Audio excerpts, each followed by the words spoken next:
Hornets without Isaiah Thomas for the second straight game. Turns out they're probably not better without Thomas, as they fell to the Raptors last night, 101-94. Still, Isaiah addressed the theory last night. That's not true.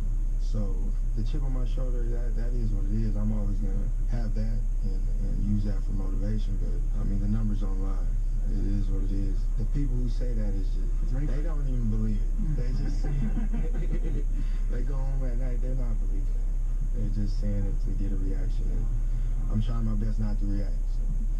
Celtics off today. They're back in action Sunday when they take on the Oklahoma City Thunder. Speaking of the Thunder, Russell Westbrook notching his 7th straight triple-double last night, the longest streak since Michael Jordan back in 1989. Thunder falling to the Rockets, though, 102-99. David Pastrnak tied for the league lead in goals, along with Sidney Crosby with 18. Pastrnak and the Bruins take the ice tonight against the Maple Leafs. You can hear that one with coverage beginning at 6:30 on the New England Honda Dealer Boston Bruins Radio Network. And the Heisman Trophy will be handed out tonight. Louisville quarterback Lamar Jackson is the favorite. Sports and headlines brought to you by Tito's Handmade Vodka, America's original craft vodka. Visit them at Tito'sVodka.com. Tim McCona, Lost and Soul for Sports 98.5 Sports Up. Your next update in 30 minutes. To the back of, he takes the head up, he rolls it up the middle, he runs to the end zone. Touchdown, Patriots. Plays on one station in Boston, 98.5, the Sports Hub. We've got Boston sports covered, coming and going. 98.5, the Sports Hub.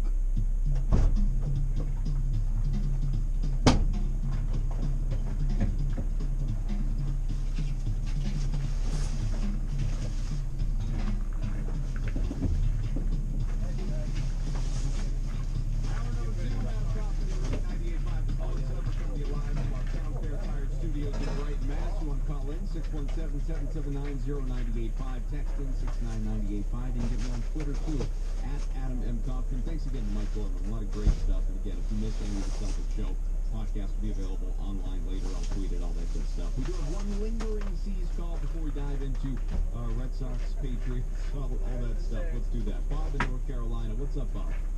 Hey, Good. How you doing? good, thank you. Hey, things. When I look at this lineup and I see I'm just looking at the Celtics roster right now. I see what these guys are getting paid, especially a guy like Amir Johnson. I look at the numbers on this guy, and from North Carolina, I don't get to watch every game, but this guy's making, $12 million a year we're paying him. Mm-hmm. I don't think, I think he's probably averaging, 6 points a game or whatever it is. He's not a good rebounder. I'm not that impressed with him defensively. So, my question is, do we need to replace him? I don't know, either with move Horford to the 4 and Kenny Olynyk as the center or something, because again, we're just not getting the production there. That was number one. That was my one question. And then the other is, do we have to look? Does Danny have to look at these college players that we recruit? And we always talk about that they're going to be developing, like a Marcus Smart. Marcus Smart was never a good shooter in college. He's not a good shooter now. And Jaylen Brown, not particularly a good shooter in college. I don't know that he's going to be a good shooter in the NBA, but the theory that they're going to become good shooters at some point, I don't know. I just don't subscribe to that, and I just wondered what your thought was on that, too. Sure. Well, quickly, and I appreciate the call, on Amir Johnson. I think that you're right on the numbers. He's averaging 6 and 4. It should be pointed out, by the way, that he's only playing 19 minutes a game. He's not playing 30, so the numbers are going to come into play there. I do think that you're underselling what Amir Johnson does defensively. I think you're right. He's not a great rebounder. He's not an elite offensive player. At $12 million a year in today's NBA, though, and B-Rob, weigh in on this. I'm curious what you think. I realize Amir Johnson maybe hasn't lived up to the expectation that fans had for him, that I had for him when he originally signed here a couple of years ago, or a year plus ago, from Toronto after what he did against the Celtics. But last year, while the points were down, the rebounds were consistent and in fewer minutes, quite frankly, so you could argue the stats are pretty similar to what they were with the Raptors. Field goal percentage was up. But this is just a guy who's going to be one of your ain't is too strong a word, but he's going to be one of your key contributors defensively, and kind of whatever you get from Amir Johnson offensively is a bonus. That's not to say the team doesn't need an upgrade. Of course it does. But not having him, just giving him away, let's say, that doesn't make sense. It was one of those where you had his option based on where you were salary-wise with this team, the options that you had, it was a no-brainer to bring him back. Yeah, no, he's a serviceable NBA player at this stage of his career. I think the biggest issue for him this year is, he was never a great defensive rebounder, but that has just gotten a lot worse. And, Brad Stevens will, cite him and say, hey, you knock some guys out, hey, he's, led the guards with the rebounds. But the bottom line is, you can't be a worse rebounder than, the 6'2" shooting guard on your team. This team can't get away from it right now. That's why I feel like these minutes are, barely getting out in the fourth quarter now of these games, much less the second half. Yes, which one of the things that this team is going to do, Rob?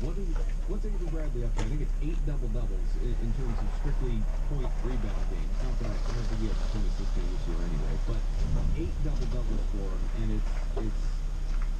it's almost like you're negatively describing the positive. Like Avery Bradley is to his credit, rebounds are way up compared to his career average. He's pulling down all these double-doubles, and it's frustrating because he shouldn't have to be doing it.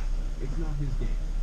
No question. But you have to wonder again, for where the Steelers are defensively this year and what all the factors that go into play there, how much onus Bradley, the chance of square rebounding and whether that is actually taking away from his play in other areas on the defensive end, because he knows he has to be crashing on this. And on the defense, what was the Marcus Smart questions of his development and why there's no offense to his game? Was that what Bob wanted to know? Yeah, you talk about that and just Danny track record of taking guys in college like him and Jalen Brown that are good shooters. Yeah. Yeah, I mean, look, you can look at it a couple of different ways. McCone and I were talking about it off the air, as a matter of fact. When you start taking Buddy Hield, that would have been a massive disappointment, the way Buddy Hield is playing right now.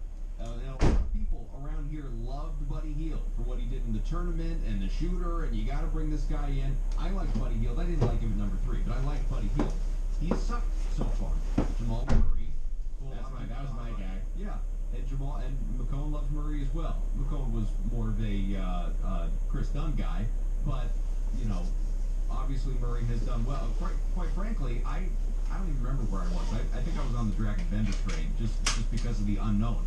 Point is, of the rookie class right now, and Murray looks very good, but of the rookie class right now, Jaylen Brown looks right there with everybody else. And I recognize, like, Ben Simmons hasn't played. He's been out. I don't think Brandon Ingram has been anything spectacular, and that's a guy that I really wanted the Celtics to fall in the top 2 because I loved Ingram. That doesn't mean he's going to be a bad player. All of these kids are young. They're all 20-plus games into their rookie seasons. We don't have a clue what this class is going to look like in 5 years, or at the end of the year, for that matter. But Jaylen Brown, for all of his warts, an awful lot of confidence to have him right here at the top of the class. And really good. The defensive intensity, the willingness to attack the basket, is no rules. It seems like he's willing to challenge guys in big spots. The thing that I don't know, and is the inconsistency, which you expect from a 19-20-year-old who just started his NBA career. So, like, you can't complain about that. You just can't. It's like an idiot. Well, it's just such a great development prospects when you talk about running kids coming out, and so you're going to get that inconsistency and obviously some holes, especially in the offensive game. Jamal Murray certainly will polish the offensive side. Defensively, he struggles at times. I mean, Buddy Hield, probably one exception because he's 38 years old and has about 2 years left before he retires. But, no, you're absolutely right. That is expected for the next game. Get to the NBA, and so there's a lot of left there in the guard coming on. Big player, like you said, defensively. Well, let's remember, too, it was the Russ injury by the way. I was excited when Jay Crowder went down early in the season because Jay Crowder was an important part of this team, for sure. But my intrigue was peaked. I wanted to see what Jaylen Brown was going to do with that opportunity. Because there's really no depth at the 3, and I know positionless basketball, yada yada. But in terms of traditional thought and this roster makeup, on the wing, there's really no depth there behind Crowder. Your guy was Jaylen Brown, is Jaylen Brown. And so I was excited to see what Brown was going to do with that opportunity. And what we saw were flashes of inconsistency. It was very up and down. You know, he has a 19-point game, then he goes stretching. Playing 7 straight games where he totaled 7 points. Landed not just on the bench, but very on the bench. He was playing 4 minutes. Then he comes back. The last couple of games he's been good again. Very good. A couple of games ago against the Magic when it felt like everybody was good. And as Hornets against Toronto last night, these are the ups and downs that you expect from a kid. I hope there's a lot of kids that sees that opportunity with Jaylen Brown, or rather Jaylen Brown or Alvin Brown, both play great defense and average 12 points a game. Crowder was out. Didn't happen. You can't get upset it didn't happen because he was given that opportunity to, if he's given that opportunity in the third quarter of the season, so to speak, or somewhere in that, I don't know, 45 to 65 game window, somewhere in that range, but he's a lot more comfortable with himself in the NBA, with other teams, with certain opponents, certain players, certain matchups, certain styles.